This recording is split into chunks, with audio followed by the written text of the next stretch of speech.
going to get the hose if he doesn't play the music. I got the pitchforks. Get the pitchforks as well. And the torches. What we will do is hang him upside down a pile of rotted fish. Yeah, that was fish. That was Zach. That would be horrible if you could smell good. Yeah. Well, fortunately, my sense of smell is bad, so You'd be good. You'd be good. Yeah, but George, he's got a great. He's got a massive sniffer. He's good at it. He's good. I have no idea what he's talking about. I don't think I'll survive if I was stuck in the room with one fish. Yeah, I wouldn't either. I'll just like eat that thing and just like get rid of the smell. You would eat the fish? Yeah, but the smell would never go away though. I don't know. Yeah. But anyways, thanks for coming to Quest Unplayed, everyone. Sounds like an old 1970s Batman. I know, right? trap. This is like a skit, like little skit. I hung him above some rotted fish, like the penguins all. I don't know. Go ahead, please. Evil penguins. Welcome to Quest Unplayed, where three of us talk about video games with a guest. Usually, I am the co-host, George, and today's quest is joined by Anthony. Hello, everyone. Zach. Hi. And we have another guest, Josh. hello.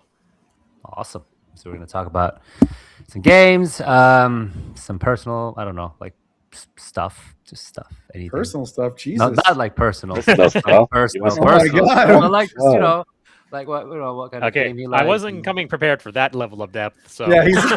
And then when I was 5, I'm like, I think this is off the rails. Here we go. Okay, now that personal. I just have one question. What time is it for you? right now it's 8:09 Central PM. Oh. Yeah, he's in a my time zone, Mr. Eastern Coast. Okay. Well, because it was so bright in this movie. I know.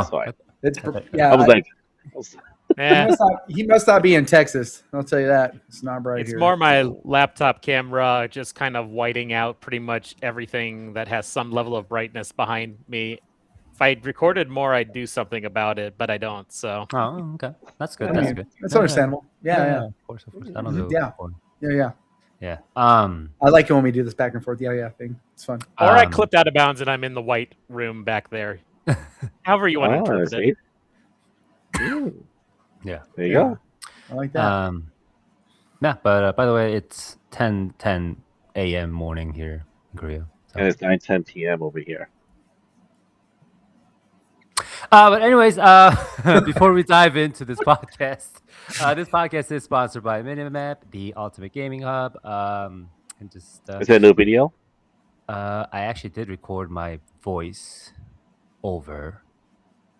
I hope it works. It's like a little bit shabby, but we'll work on a new one, like completely new one soon. You want me to drop some beats for it? Yeah. And also something that we actually did. You guys know the Minimap, the weekly calendar that we release. That thing is actually a new feature now.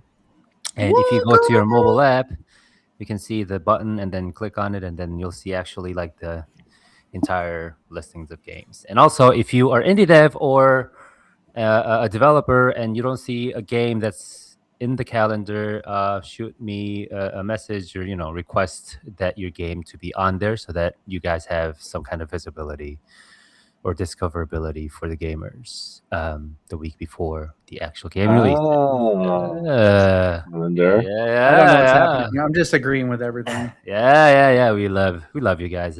We love indie dev, so gotta help them out. They're the best. Oh yeah. Appreciate the love. Oh yeah.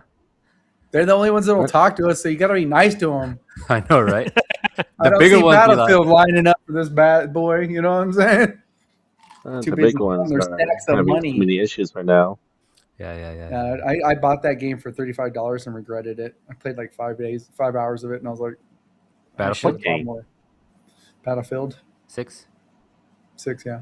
It was on sale for $35. I bought it, and I was like, man. I played for like 5 hours. It's like, all right, back to Rogue, guys. The reason why it's on sale is because the new update.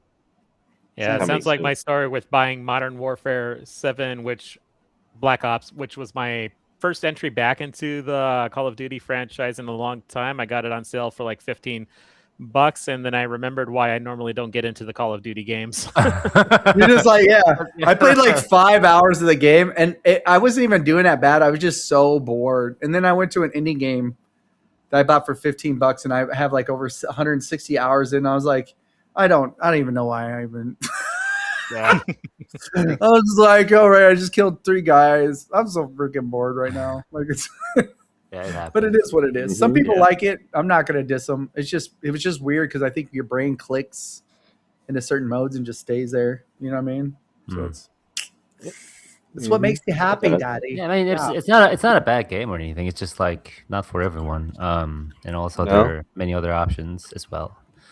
Yeah. Yeah, but we do have the well. the updated So boring. trailer for Minimap. So see if that works. Oh, there's a new map. There's a new mini map trailer. Welcome to Minimap, Shit. where all your games come together in one place. Track your gameplay, share reviews, and connect with gamers who share your passion. Too many games across too many platforms? Minimap keeps everything in one place. Sync your Steam, PlayStation, Xbox, and Nintendo accounts to automatically import your Guys got a games, voice of an playtime angel. achievements, trophies, and gamer score, and even more. You even get a complete achievement calendar to track your gaming progress month by month. Play anywhere, track everything, all on Minimap. Reviews matter, so we built a review system designed specifically for gamers. Sure, Elden Ring is one of the greatest Souls game ever made, but does that mean every category deserves 5 stars? On Minimap, you can rate graphics, gameplay, optimization, story, and more separately. Looking for honest reviews from real gamers? Chances are you'll find them on Minimap. Ever search social media for great gaming content only get to bury it under unrelated posts and fake gamers? On Minimap, you decide who to follow based on their actual gameplay. You can even see how compatible your gaming tastes are with other players. Hey, was anybody else? You can sync games, buy games, talk about games, review games, rate games, collect games, live games, and love games. You can do everything on Minimap. Minimap, your ultimate game. I heard 2 I audio. think someone's audio was echoing, but Oh. That was a lot of lines for you. I know. I I heard you like struggling there for a little. Like it's good, but I heard your voice do the like slur thing. Like you're like, Yeah. Yeah, and also it was much longer than that, and then our designer had to edit it because she couldn't fit it all into that minute and 19-second of the video. oh, that's the worst. Of course. Yeah, She was like probably like, yeah. She's like too long. Okay, re-record. Wait, I used to love editing, but you would get just so tired of it Yeah. after a while. You're like, record something, then you take like longer to edit it. 100%. Wait, so I have a quick question for Josh. For making a trailer for a game of your own, like, did you make your own indie trailer for the game? Yeah, I did. So Multiple at this point. right. I think I'm assuming that you actually have to get like different versions, especially if you want to like promote a different aspect of the game. Like for example, I've seen like the story trailer. There's like the playtime or gameplay trailer, demo trailer, Steam Next trailer, whatever. There's like you after having to like actually do that multiple times, do you like kind of hate it, or do you kind of enjoy the fact that you can add more content after you make like more development, and then you get to add more content onto it? How does that feel for you? I would enjoy trailer editing more if it weren't for the fact that it takes away time from all the other things that I have to do. Developing the game, marketing the game, making trailers is something that's necessary, just like all of those other things. So I do end up making time for it.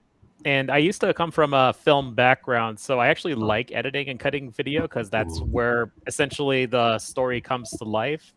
But yeah, I wish I would have more time for that and more time for development, but I only got I guess it's not 24 hours because I do got to sleep, but Right. there's only so much time. Just like trying to invent more hours in the day because you're like, I gotta keep going. I have a lurking sci-fi story that I want to attempt someday where dreams essentially become leveraged for work and the hellacious backblow that would result in, but that's for another day. I mean, sounds pretty ambitious. Yeah, like that. Dreams are the only thing that keep me alive. Mm. Okay. Mm-hmm. Yeah, that's. I mean, I know because, like, I know Start. sometimes people hate it because it's. I don't know. Some people say it's like tedious, but also it's one of the most important like content that you have to create so that people can have an interest. Like, for example, I know a lot of people say like the first 10 seconds of a trailer or whatever is the most crucial, where people will just skip or like 15 move on from seconds. 15 seconds, whatever. So I was just wondering how that felt as an indie dev. Yeah, and it's interesting because my film background, you would think that would give me an edge in creating trailers, but it's actually kind of a detriment because creating a trailer for a film and a trailer for a game are actually two completely separate things. With film, you're trying to sell on a story, you're trying to build intrigue, whereas with gameplay, it's all about hooking someone as soon as possible, which means some of the things that I would use for making a film trailer, building that kind of suspense, that just takes too long for a game trailer. So in the process of making game trailers, I've had to relearn some of my like natural tendencies and what I like about trailers, and kind of retrain myself to think more from a gamer perspective than a film perspective. So, being that said, as you're going in for, what is the first 15 seconds of a game trailer versus 15 seconds of a movie trailer look like, and for you as the difference? Okay, so for a game trailer, you want to show something about the gameplay that sells someone's interest as quickly as possible, makes them want to stay and watch more of it. With a film, you're trying to sell the audience on having an interesting story. So within like the first 15 seconds, you want to hint at some kind of interesting premise, interesting story. And the way you do that is by giving kind of teasers as to, okay, this is your setting, this is the kind of structure that you're implying with what the story is going to be about. And not that you can't do the same thing with a game, but it's just fundamentally different types of things. Game, you're selling gameplay. Film, you're selling story. I would say, I think, and like you said, you could do it with the game. I'd feel like the games that you can pull that off with are the games that are like heavy story based games, like Yep. like the ones that are based off. There's like a series based off of like Cthulhu and stuff like that, where it's just like super story laden, but it's very. I mean, there are a lot of them. Yeah, if you'll see like the there's one that's AAA like, trailers, yeah, that especially are the very story AAA. Yep, heavy. yep. Those are a lot more filmic. Yeah, No, and also yeah. they do have the budget, Oh, the yeah. marketing budget, so then they can create something, and then also they can spend on the marketing so that people actually have to watch them. Like like indies, Well, more it's like, like you have to promote it yourself. well, people Yeah. people do hate AAA studio trailers because sometimes their trailers all like movies something, and they're like, "Are we gonna have gameplay? Gameplay? No gameplay. No gameplay. No, okay, forget this." Yeah. Now, see, as a film guy, I like having that Yeah. kind of cinematic presentation, but that's me. Yeah, But yeah, like, because like you said, gamers are looking for the gameplay. If there's no gameplay in that trailer, they're gonna be like, "Nah, I don't think so. This game doesn't tell me much." for me, like when I was in South by Southwest, not this year but last year, I actually went to the Kojima production session where they did the premiere of Death Stranding 2 trailer at South by South. That thing was like a 20-minute video, almost like a 20-minute like short movie, and I was like, "Are we ever gonna see the actual gameplay?" But yeah, I mean, that's but people annoying. but then people go like nuts for that. Like I mean, there's nothing wrong with that. It's just that. Yeah. It's already They get excited. Yeah. It's like it's already an established franchise and a story. Then we know like what to expect. Some people say it's like a walking simulator, or whatever. But we actually love the fact that it's very story driven. Versus some, especially for the indie devs, it's more like the game itself has to be fun. So then the actual gameplay has to be exposed to the viewers and the audiences, so that people can actually get into the game to find out about the story. Have you ever? This is a question to everybody though. Has anybody ever here had seen a game trailer, and you're just like, okay, they can stop now. This is way too long. Like you're like, yeah, I get it. Now I'm bored. Like, and it's just a trailer. Has anybody here experienced anything like that with a game trailer? I guess many times, like especially for like when I can skip through because we have YouTube obviously, so I don't have to like sit and I mean, watching the entire movie. a good example is, for example, we could give a really good example is when they introduced Fable. The first trailer was all cinematic, no gameplay at all. It was like Right. a 1 minute and 35-second slow motion teaser. But then, just like, and then a year later, a year and a half later, they actually showed gameplay trailer. Mm. So it's They like even that they difference. yeah they showed the 30-minute like actual gameplay video of like Yeah, they turned it into a 30 minutes gameplay video. it was almost like a fake Trailer. demo. 1 year Yeah. later. Yeah, but then the first time they showed it, it was just a teaser, like Mm. a minute, like almost 2 minutes of you still guessing what am I watching, and there was no I think gameplay in that trailer. For me, like there's a couple of categories that tend to turn me off when I'm watching a gameplay trailer. One is if it's heavily fantasy driven, because I don't know, fantasy is just not my genre. So Mhm. if someone's going into like traditional fantasy tropes and pushing that heavily in the trailer, that tends to turn me off pretty quick. And then the other thing is if it's heavily multiplayer, massively multiplayer driven, that's not the style of gamer that I am. So anytime I start seeing those things, it's like, okay, yeah, I'm passing on that. Right. Mm. And I think the worst thing I like, the trailers that I hate are the teaser trailers. It'll just have like the title of the game and then fit like of like 10 15 seconds of the title of the game. Like, can't you just like bring? I guess like you have to that's announce. annoying. Yeah, it's like I guess you have to announce something. I guess, but like, can you at least have a character come out or something, or like at least Anything. Yeah, could this have been like an email instead of like And it's funny when people are so excited for the game, they're like, oh my God, it was just like Duck Fart 2. And it was like, oh my God, I love Duck Fart 1. You know what I mean? They get all excited. You're like, you didn't even see anything. It could be horrible. I think teasers only work if you already have an audience that knows what they're going to get. Otherwise, it's just what is this? Why do I care? Yeah, it's basically like what game it was. It's like a Twitter post. There was that one trailer that was there was a trailer that they did live stream.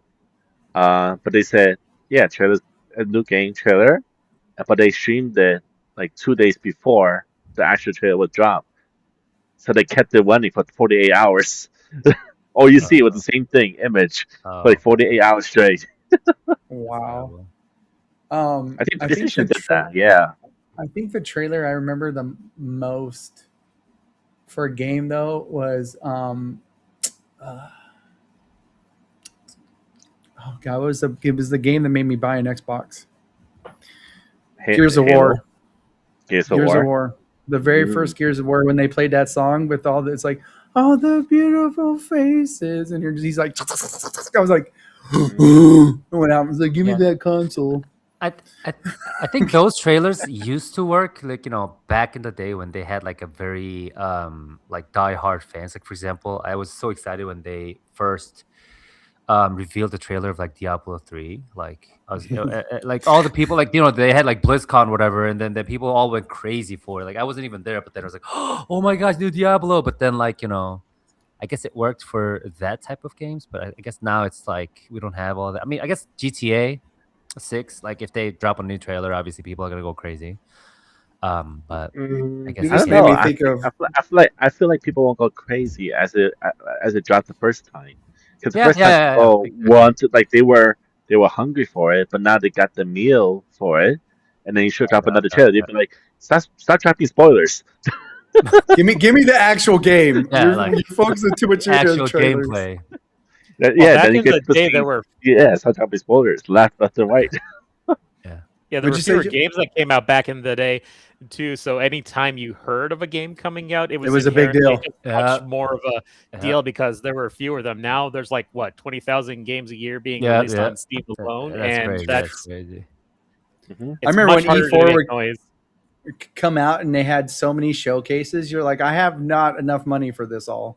Yeah, and you're just so excited. You're just like, I don't have all these monies for all these games, and they all look good. And now it's like, and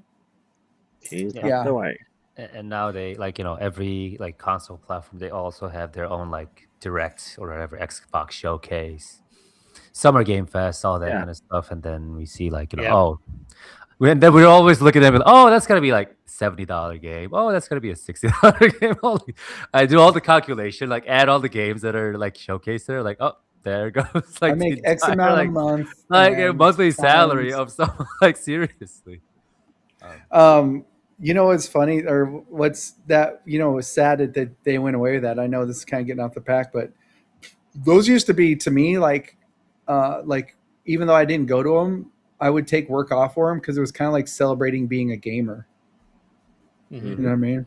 That was like your one time you could nerd out. People are like, "Why are you taking a week off?" You're like, "You understand E4," and they're like, "Okay, nerd, get out of here." You just run out all excited. Yeah. You know what I mean? Now it's like, but yeah, you know what you made me think of when you were talking about the Diablo trailer, though.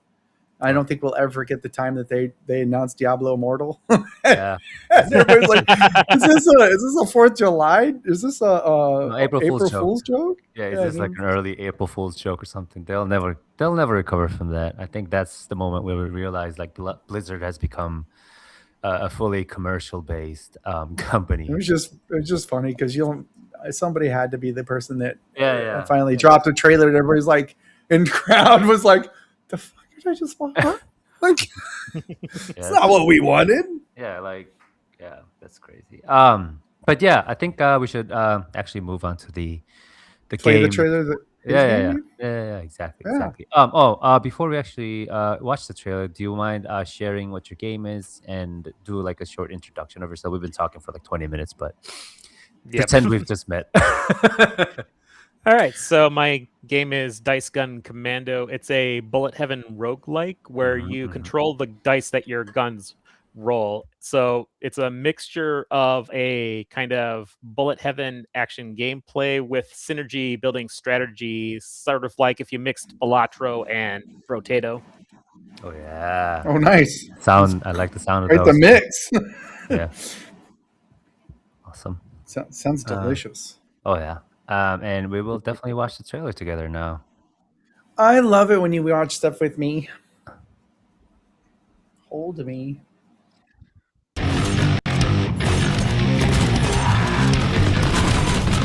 I definitely didn't do that during the thing. I had to move.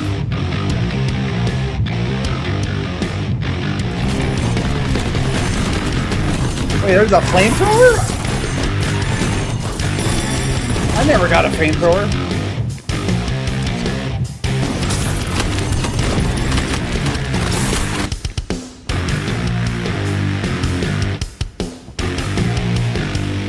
Jesus, that was heavy.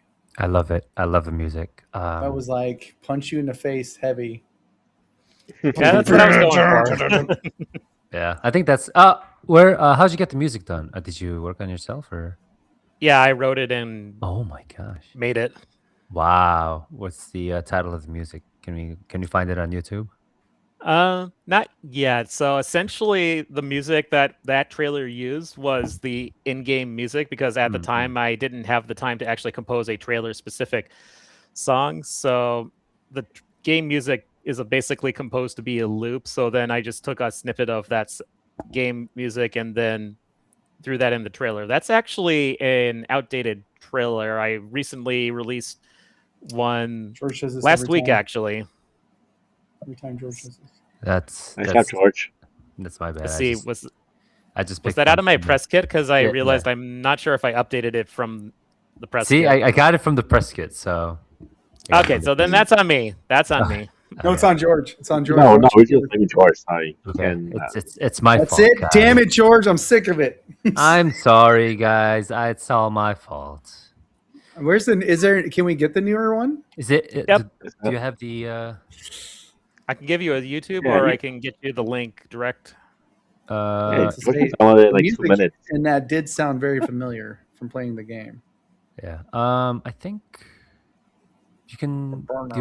Just share the link. I guess. I think I'll just try to see what I can do. Share my link, Daddy. All right. Is it raining where you guys are at, Anthony? Screen. No. It's raining crazy here, man. It's raining crazy here too. You're getting a heat wave? It's gonna be 100 tomorrow. Bruh. Let's see. Drop it in the Discord, I guess. Yes. You just lay in a bathtub with some ice and a handheld gaming unit. You'll be all right. Don't move. We shall see. Yeah, okay, I need to add that to my to-do list. Update the press kit. Yep, I gave you something. At least you have a press kit. You know how many people send me stuff and they're like, "Here, this is a little demo." No press kit. Well, it's funny because until like a couple of months ago, I didn't have one either, and then someone else pointed out to me, and I'm like, "Oh, yeah, shoot, I really should have that." No worries. Somebody sent me a press kit today, and it was pretty much empty folder. They're like, "Whoa, okay." So this Did is. You want me to put stuff into this, or? And this is actually a tip for a lot of indie devs. I try to recruit them to or not recruit, like, invite them to our podcast and try to click on all the links that they have on like Twitter or Discord. Sometimes those doesn't even work, and it'll give me like invalid link or expired link. So make sure you do that like once a week or two, so that people can actually, access some of the things that they might miss out because of the link not working. Doozy links. The most common ones are the ones where you get the press kit and it says you do not have permission to view. It just happened to me. Josh, then they got emailed them and saying that, hey, I don't have permission. You're right. I can't open the press kit at all. I just realized that particular folder that's supposed to be publicly accessible is actually not. Yep. See, we can fix things. We're fixing things. That's how you. We're working on it together right now. Yeah, I love it. It's almost like it's teamwork. Well, you guys are. I'm just listening because it's fun to listen. Yeah, it's the thing about being an indie too. There's so many things you have to keep track of, and it's crazy just how much slips under the radar when you're not looking. Yeah, it happens because you're basically like a one-man machine. Yep. If I was in solo indie dev, I'd forget to change my socks and shower. I do remember to shower, but that's because if I don't, my productivity goes way down. No, I'm saying I would forget. Yes, I will forget. Yeah. We'd just be seeing flies like. I'll take you time to smell. Then they will remember. All right, take two. I smell good now. I showered right before we got on. Thanks for sharing that. So Josh, you're a solo dev, I'm assuming. Do you ever also work with, like contractor or like some other devs for this project, for this particular project? Have you actually worked with them, or is this like 100% yourself? Yeah, I've definitely worked with freelancers and other people before, and I would definitely love to work with people more, but unfortunately my budget is very limited, so there's only so much that I can do. So I've taken to I do most everything myself, and then the stuff that I contract for is the stuff that I can't do myself and that best needs someone else's experienced touch in order to deliver that oomph or punch. So for example, the art in the game, it's primarily sourced from asset packs because I'm not good enough to make the art myself. But the things that are unique, like that big boss that was shown at the end of the trailer, that I contracted for because that's the kind of thing that players are going to remember. So that's the thing that's worth spending money on. Well, I spend money on the asset packs too, but like specific dedicated art. Right. Yeah, I mean, it's almost impossible, even if you're a solo dev or it's almost impossible to create everything that's on the game because we have so many different aspects. Like there's art, music, level design, this design, gameplay design, all that, story, all that. So it's pretty. And also you have to take care of it's basically you're opening a new business, so it's like you have to take care of the tax, all the business related stuff, all that as well. So just so a lot of indie devs go ahead. And at the end of the day, like the biggest thing is even if you do know how to do all of the things, it still takes time to do them. So by doing everything yourself, you're splitting your roll into so many different things, and all of it takes your time that by nature that just slows you down. Yep. I would much rather work with like people that can take some things off of my plate so that overall progress can be faster. Yeah, that's very true. So are you doing this full time also? Currently, yes. We'll see how long that lasts.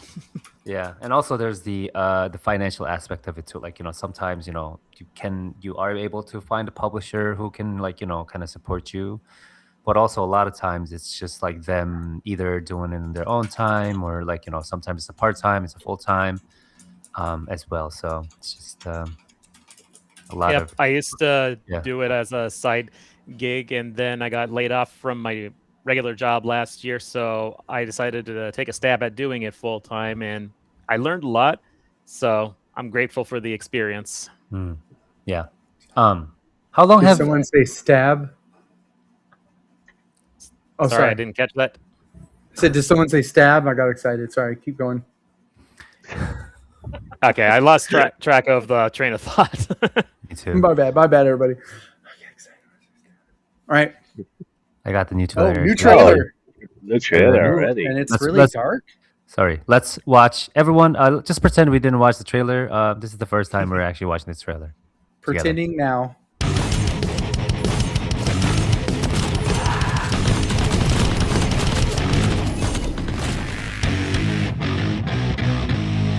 Will it happen? Yeah.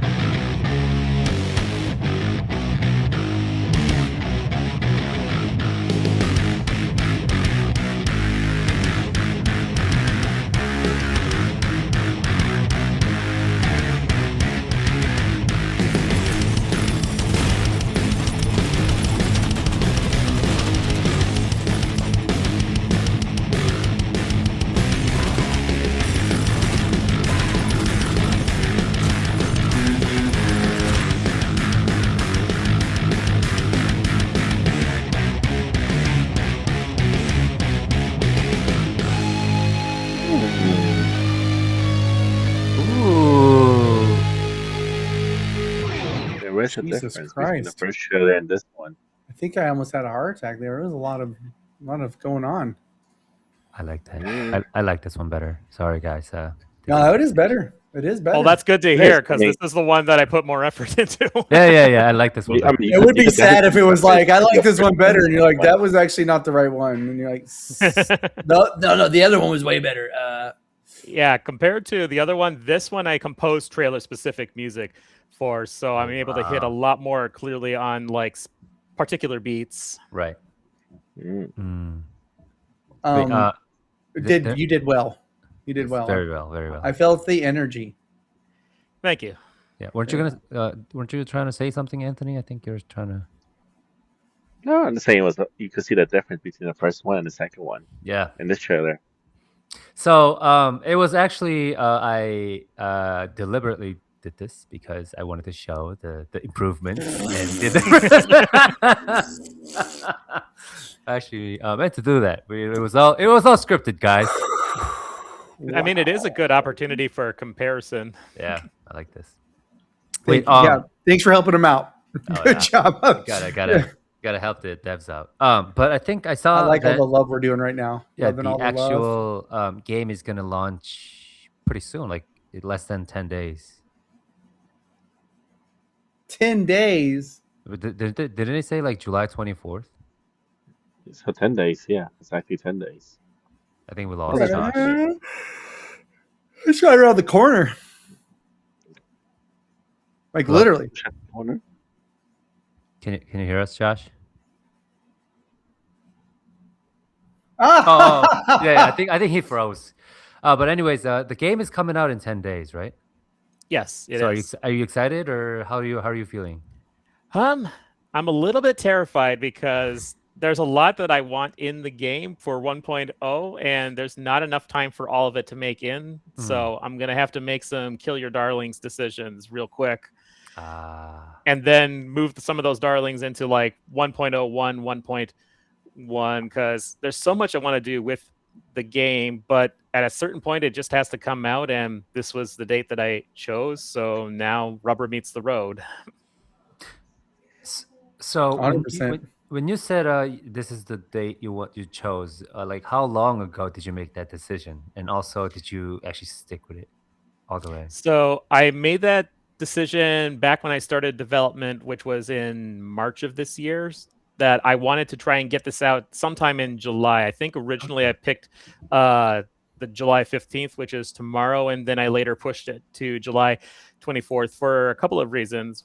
One, I wanted a little bit more breathing room. Not that it bought me that much, but still, I would have been way more terrified if I was releasing tomorrow. Right. 100%. And then the other reason is I've got a couple of con events coming up. I'm going to Boston for Godot Con next week, and then right after that, that's when the game launches. But then on the Saturday of that week, I'm attending an event at the Mall of America with that game. So it's essentially a really great time to try and hit kind of maximal exposure in front of live people instead of hitting social media. And I'm hoping that gives me a chance to at least sell people on the game directly. And then from there, because I'm releasing it on a Friday, I'm hoping then sitting on Steam for a weekend, that helps drive up some of the algorithm numbers, because you can't release games on a weekend on Steam. So that maybe gives a chance to sit on top of some boards before getting buried by whatever comes the next week.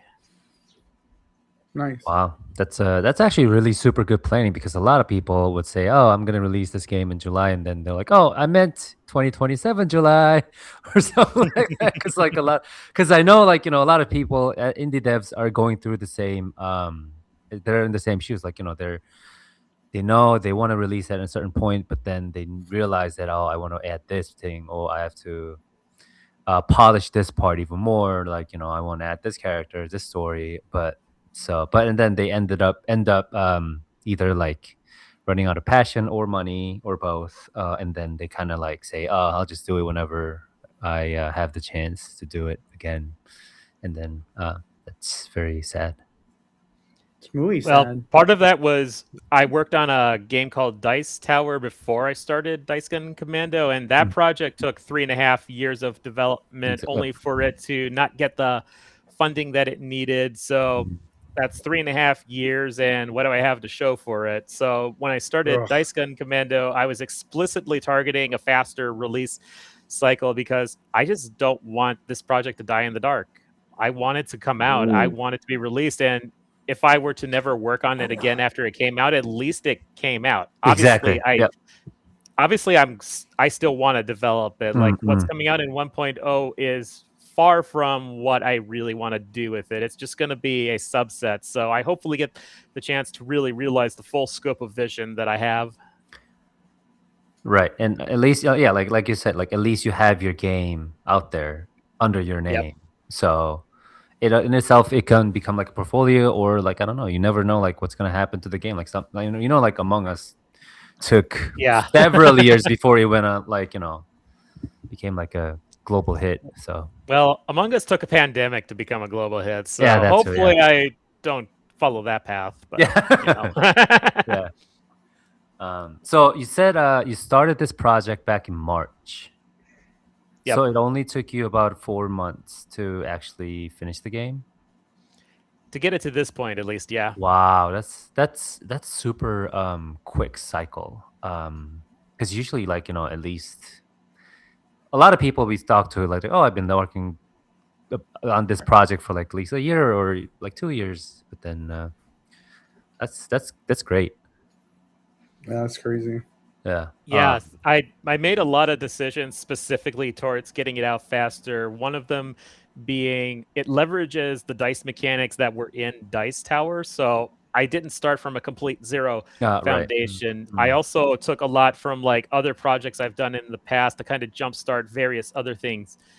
I'm having trouble thinking of specific systems right now, but there's a bunch of things that weren't in Dice Tower that I built for previous projects. Like, oh, you know what? The gun system. It's based off of a previous kind of like, not gun-based system, but like action and combat and spell casting system that I then took and leveraged as the foundation for what became the guns system. At this point, obviously, it's grown well beyond what was originally scoped by jump starting stuff and building from existing material that allowed me to get going much quicker. And then I also picked two genres. Well, sorry, let me back up. I picked a genre in Bullet Heaven where those are relatively quick to stand something up for, so I could get early validation on whether I had a good concept. And then in particular, Bullet Heaven is a genre where it does well with like lots of numbers, which for a dice-driven game, that's an ideal pairing. So yeah, I worked fast, but I made decisions very specifically towards getting something out fast. Nice. I like that. So I think many, or not many, but like some devs are realizing that getting the game out is more important than making it look too polished. I've spoken with a lot of devs who are saying like, I think it's better for me to actually at least have a game out, even though it's a little bit less polished, and then make an update to actually polish it later and make improvements, and get the feedback early, rather than holding into your like dear hands until you think it's like perfect timing to like put it out there, and then realize that it isn't for some people, and then like acting on it. Yeah, that's something that I've just learned in general. Like, perfectionism is the enemy of good, and it's a lot better to just get something out there and get feedback than to try and make it perfect and find out that it was wrong anyway. Because that always is what happens. You make something, you try to do it as best as you can, and then you release it, and it's through real experience that you learn, oh, this is where the problem points are. So the sooner you release something, the sooner you put something out there, the sooner you get that realistic feedback. Exactly. Yeah. And then the project that failed miserably for that is Concord. But they just put it in their hands for too long until they realize it's not for the. Yeah, Highguard was another example, which I feel badly for the devs, because like a lot of people put passion and effort into making those games, only to have senior leadership fail them in terms of how they handled the release. Yeah, I think it's for the same for Concord. So like I kind of feel bad for, especially for the people who actually worked on them. Obviously, they had the passion to make it the next shooter or whatever, the loot shooter, but then some of the the leadership decided not to like make it too public and make some like terrible decisions, which kind of ended up in this phase. But yeah.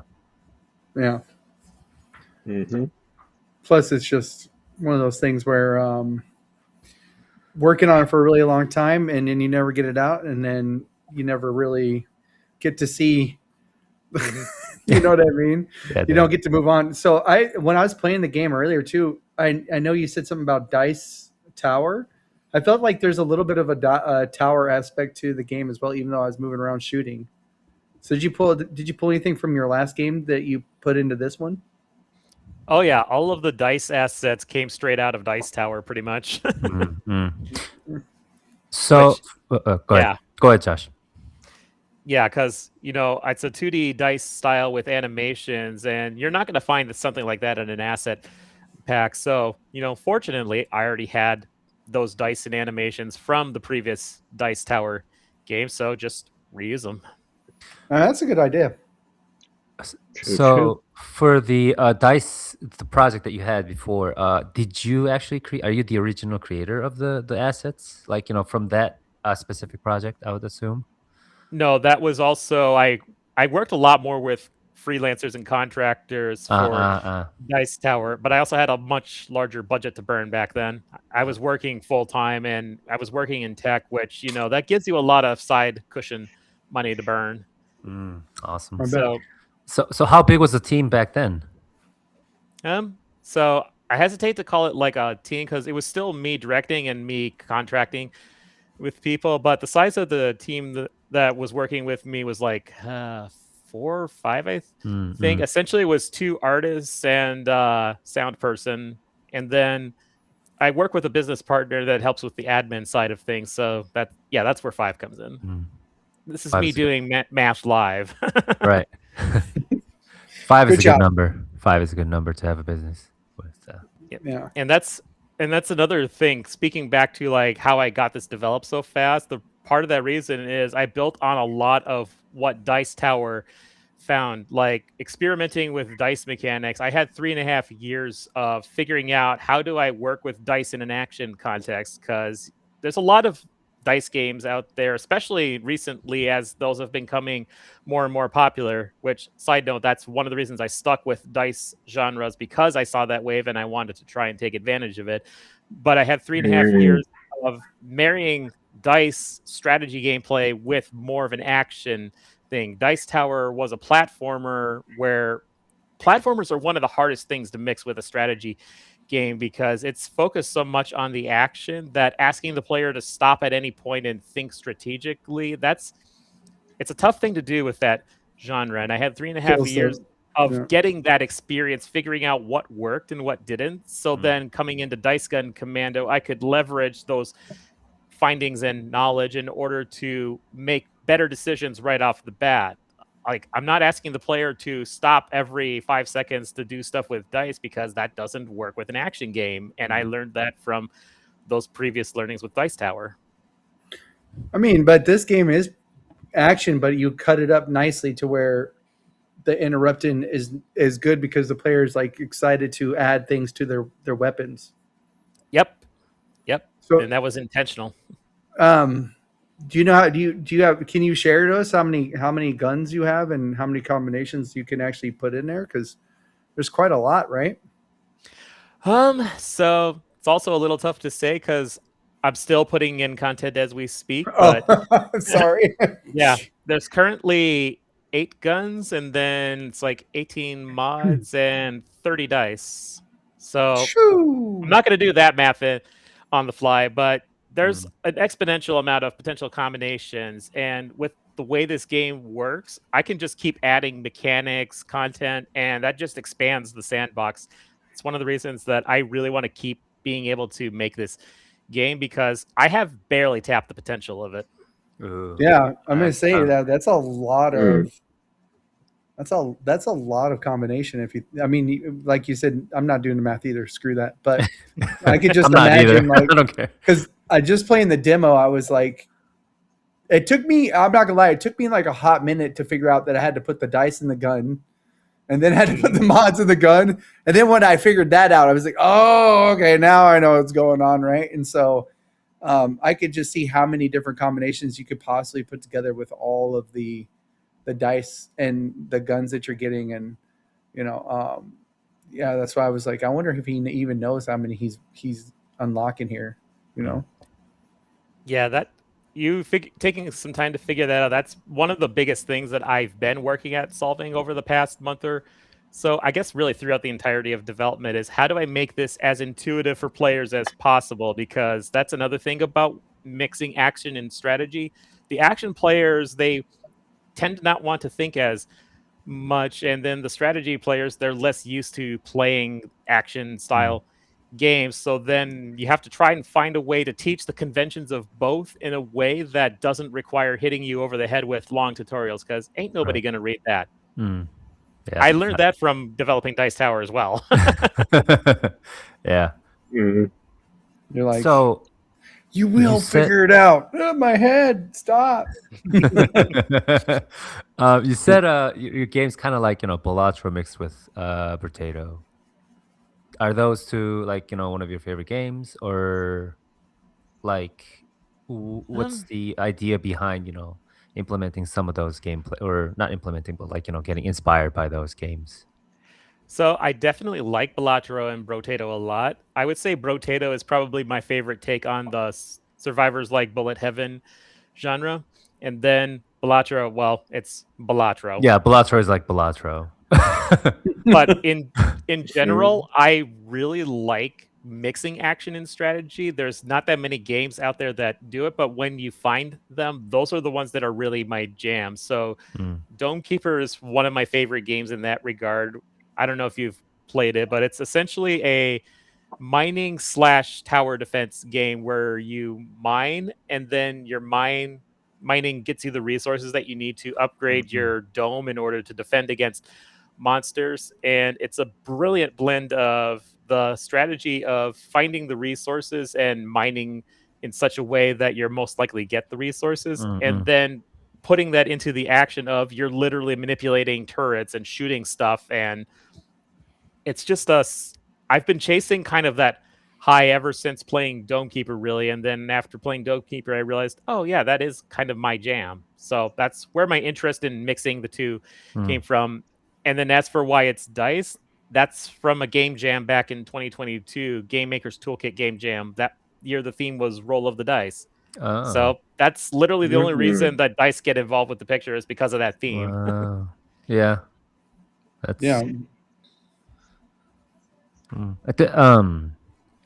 do you like, I know I see that you've been you probably played your own game for a while, for a long time. Do you like actually like enjoy, like, because like, after a while, like, I'm doing the same exact thing, like, playing the broken version of my game for like hundreds of, sometimes like thousands of hours. Do you still like kind of enjoy?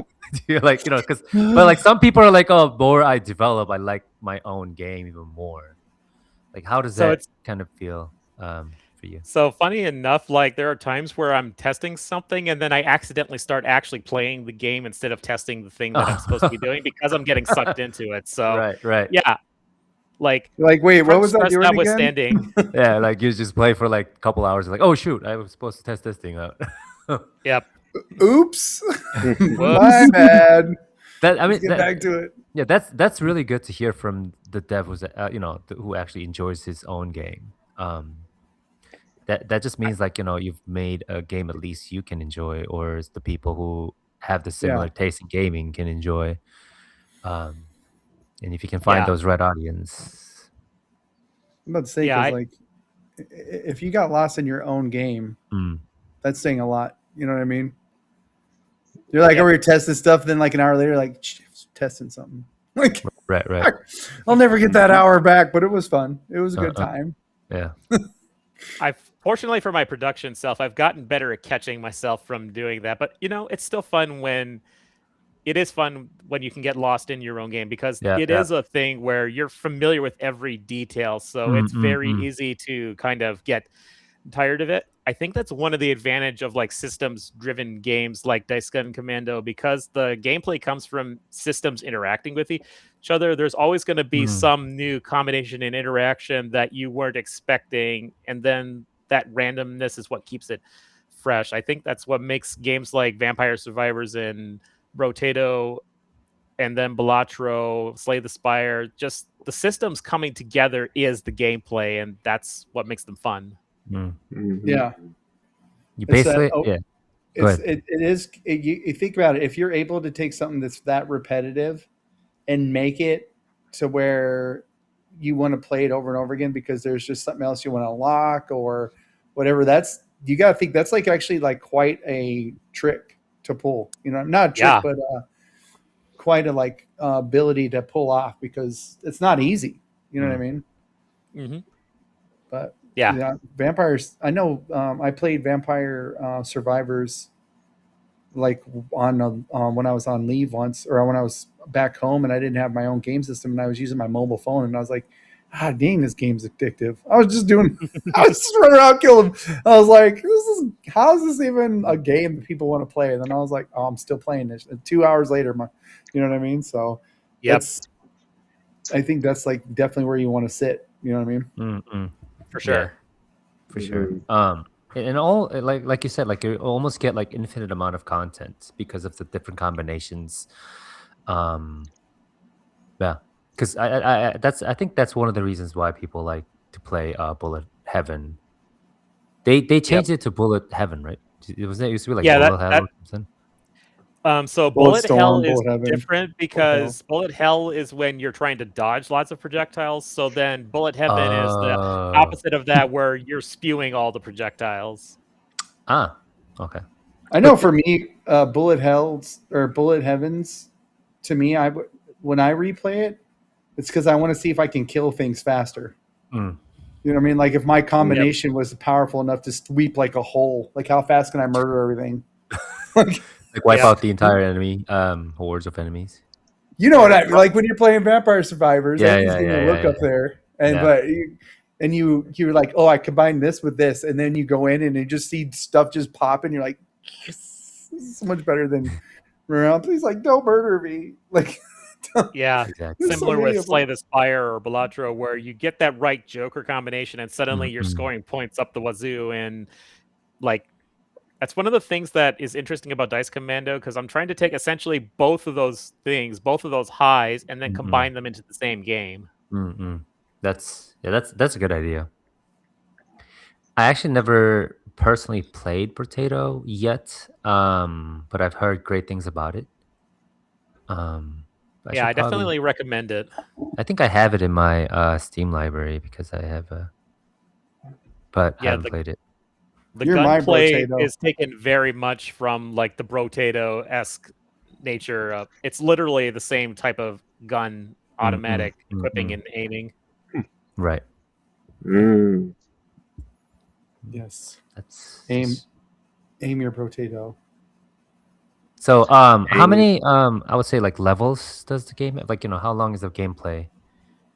So right now there's the one level, and that's what we're going to launch with because, well, unfortunately, that was one of the things that got axed for 1.0.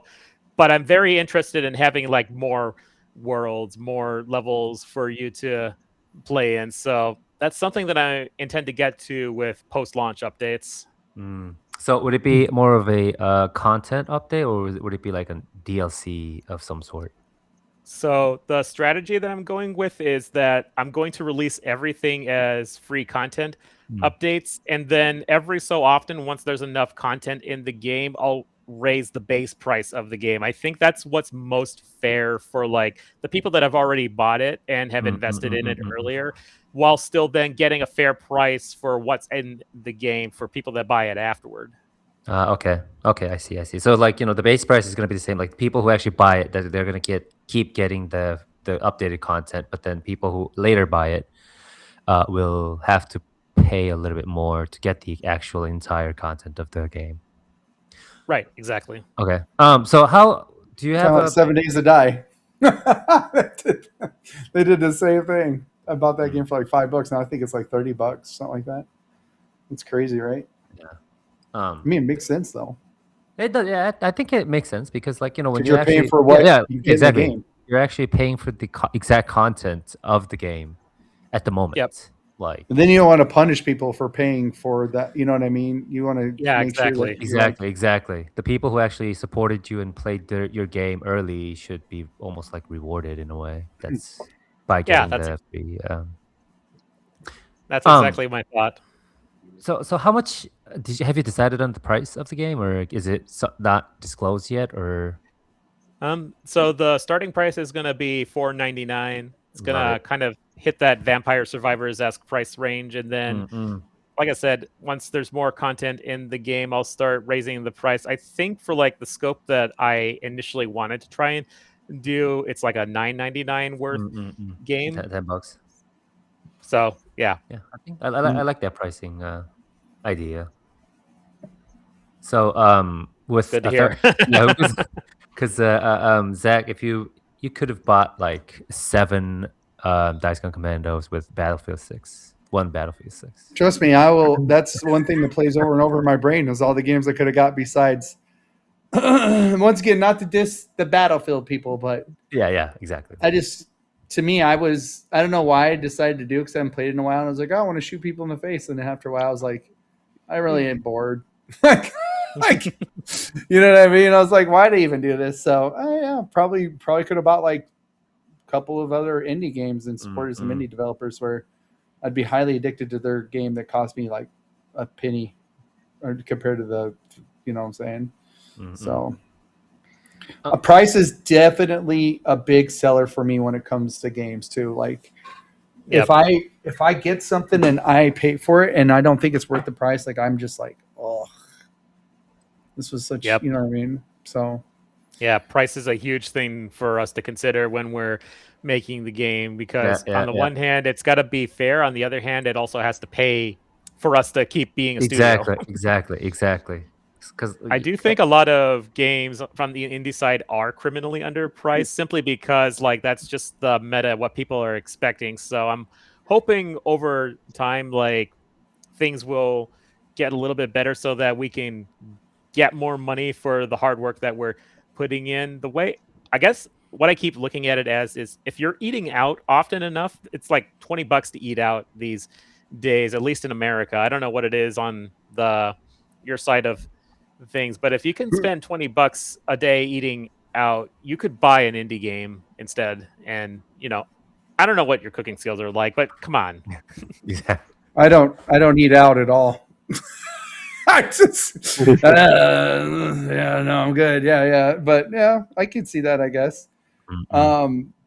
I think it really too just really on depend like I said, you can definitely depends on when you're playing and how you're, because you got to think a lot of the people who are indie game supporters are usually the kind of people that don't really have a lot. I mean, they necessarily don't have a lot of money, but they don't have, you know what I mean? Yeah, I'm not saying this.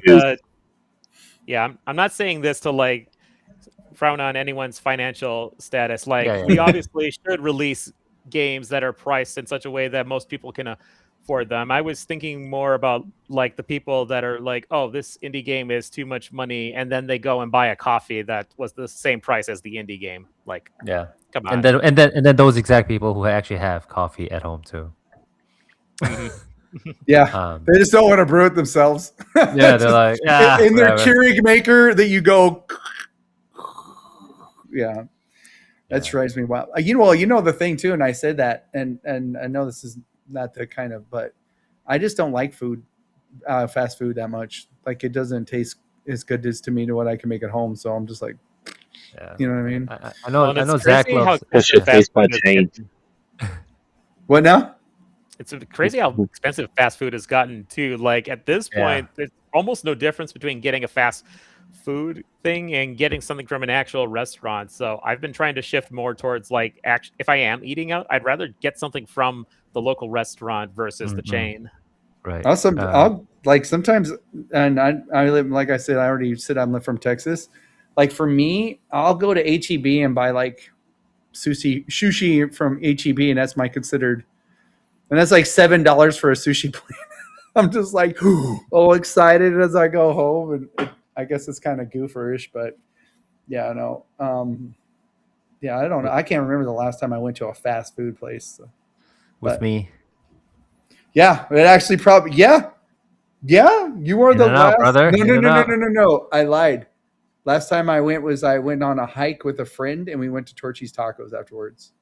Torchy's like Tacos. A couple weeks. Yeah. But we did like a 3-hour hike, and I was like, and then I thought about you when I went to Torchy's Tacos, because I told my friend, I was like, hey, they're not going to give us a big thing, so you're going to have to. I was like, you might have to order more because Torchy's is kind of tiny, you know what I mean? And she's like, how do you know? And I'm like, I've been here before, not in the same place, but we went to Torchy's Tacos together. We all ordered tacos, and they came out and we're like, we need more tacos. Those are tiny. Not enough tacos. Yeah, those were tiny tacos. But anyways, yeah. So sorry, we were talking about the game, and we got into tacos. But I think $5 is a very fair price. Very fair. And also especially for a game that you could probably potentially play up to like hundreds of hours. Yeah. Because of the replayability of the game. Does it have like literally less than a cup of coffee? Exactly. Starbucks is like what, $7 now, like $7-8. Yeah, it's not worth it. It's still overpriced. But so is there a story behind, like, the Dice Gun Commando, or is there like a reason? Is the gun guy got a name or anything like that? He looks pretty dope.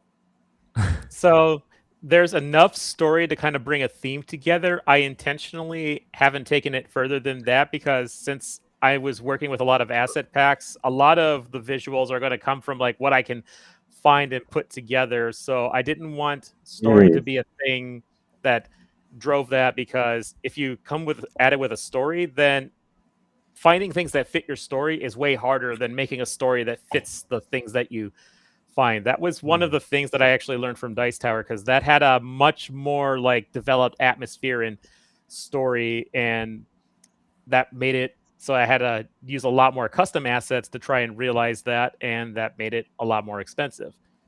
So the story that is there is you are a commando and you have eldritch aliens and horrors that are invading and essentially breaking the laws of physics and doing whatever I hate they when they want. do that. Yeah.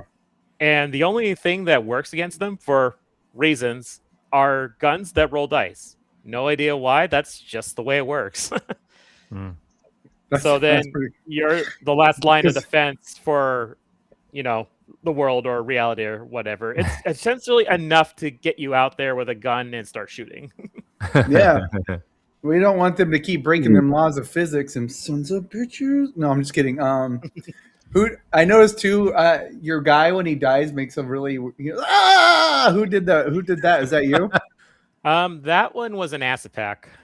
Okay. Because I know Zach wants to do that. When I died, it was like, I was like, that voice sounded crazy. Like, I did do the voice acting for the Chaos Lord though, so when you hear his sounds, that's all me. Oh, nice. That's awesome. I mean, I feel like if you're a solo dev and you know how to do it, I would just do all the voices.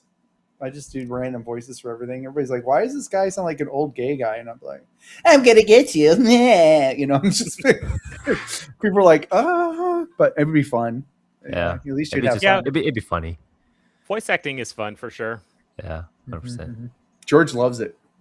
I would definitely call me if anybody wants a little. I'm his manager. 10%. I would definitely do it for free. Like if any you shut your mouth. I'm your manager, and you won't do it for free. But dude, he's cheap. He's cheap. I can get him for cheap. I'm saying. Dude, we first need portfolio before we actually start charging people. We need the free. That's true. We could always be like, hey, you see that part where that guy fell down the building and that scream? That's my guy over here. You want that kind of thing? Yeah, the guy that did the Wilhelm scream, horrible that he lost his arm, but he got a lot of money out of it. So yeah, or his family did, I guess.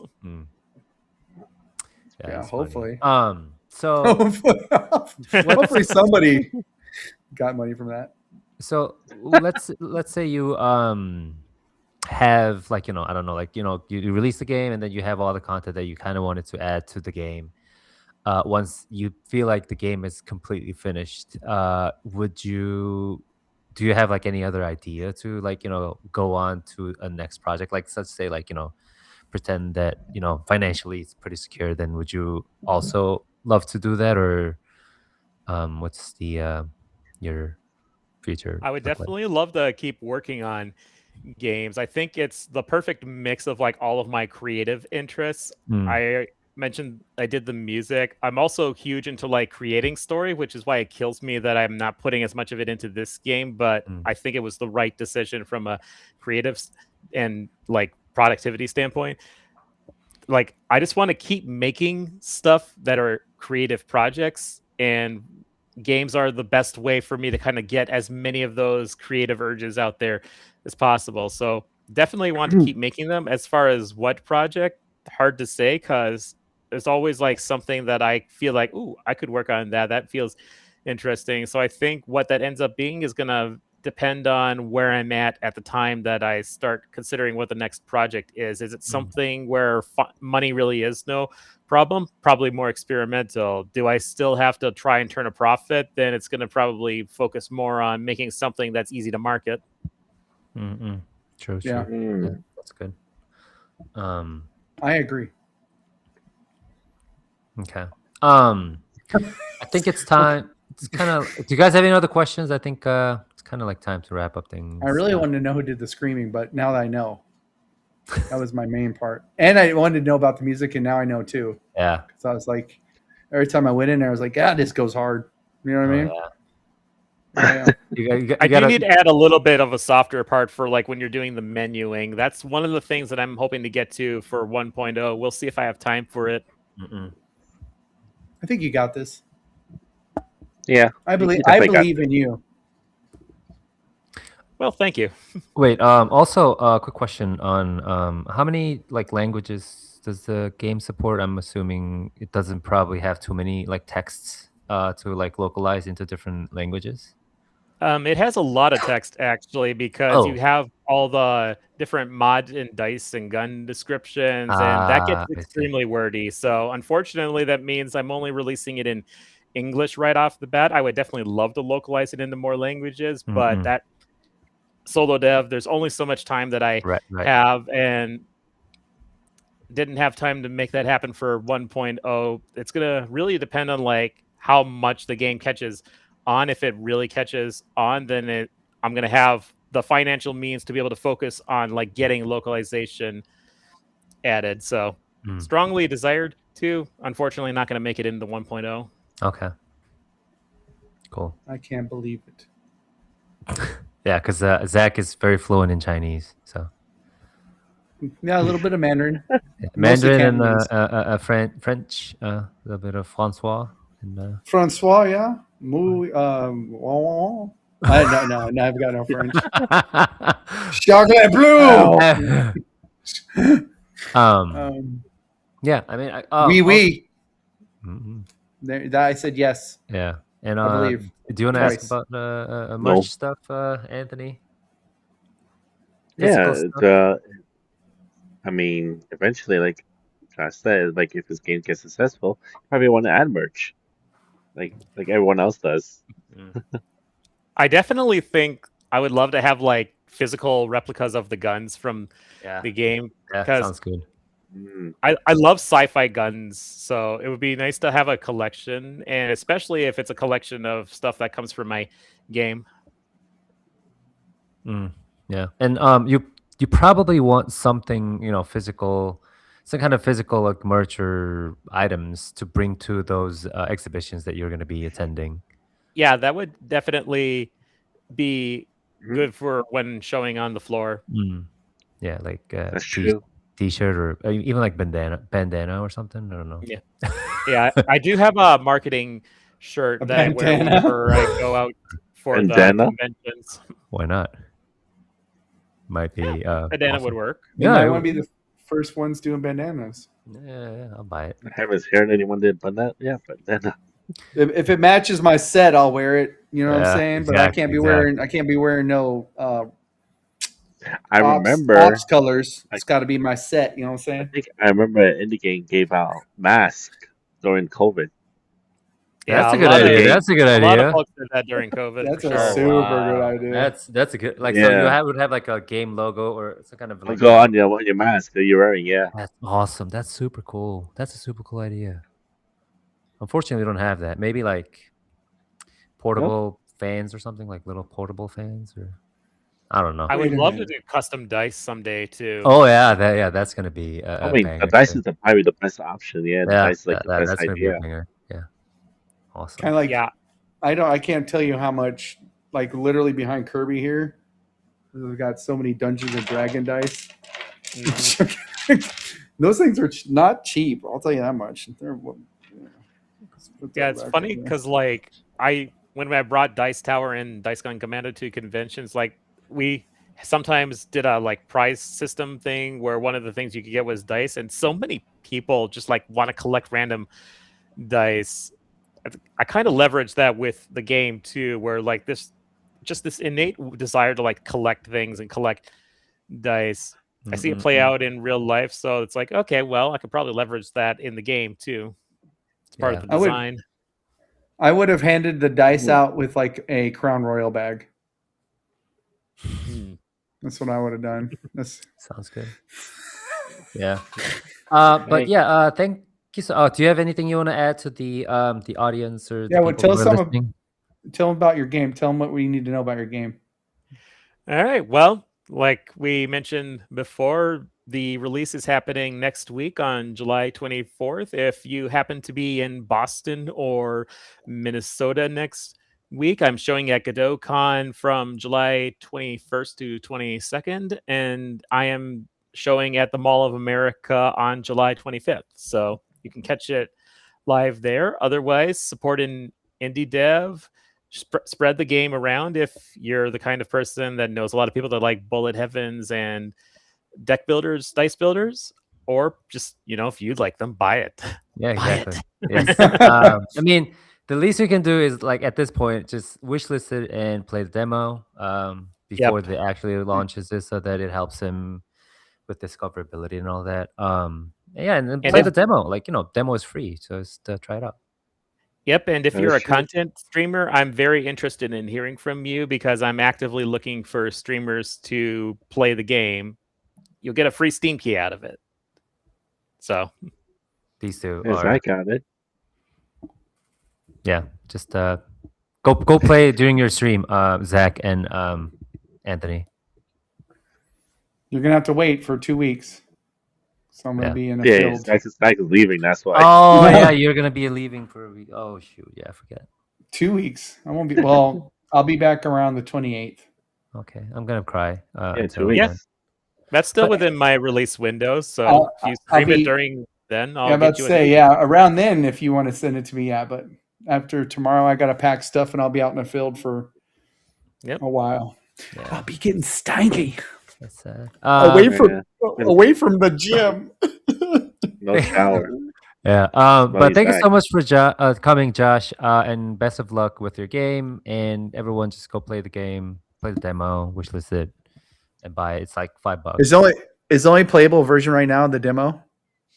Currently, that'll change next weekend. I'll also be updating the demo to be more in line with what the current build is. Obviously, the content will be far more restricted because it's a demo. But one of the things that I believe is, like, if you can try the game before you buy, that gives you much more impetus to know whether or not you're going to like it. So that's why I've left the demo up after Next Fest, and I'm probably going to keep a demo up as long as I can see. I don't see any reason why to take it down. To be honest with you, I don't think I think that demos for are just the way to go anyways, no matter what. And I was thinking about the other day, because like AAA games don't have demos anymore. Matt, remember back when Walmart used to have like the consoles out and then you could play the game on the consoles behind the screen? Like that used to be still have that, yeah. I was about to say that was the version of a demo. You know what I mean? My version of the demo is getting from the magazine and getting a big. The CD key, the CD. Like, oh, shoot, yeah. I got the demos. Yes. Hope to keep getting the CDs after 2028. But anyways, thank you so much for coming, everyone, and bye. See you next week. Thank you for coming with you all. Thank you, Josh. Dice Gun Commando, right? Dice Gun Commando. Yep. When I went to go get the demo, I was like, Dice Gun Commando. Dice Gun Commando. I'm going to say it one more time. Dice Gun Commando. You're going to mess me up again.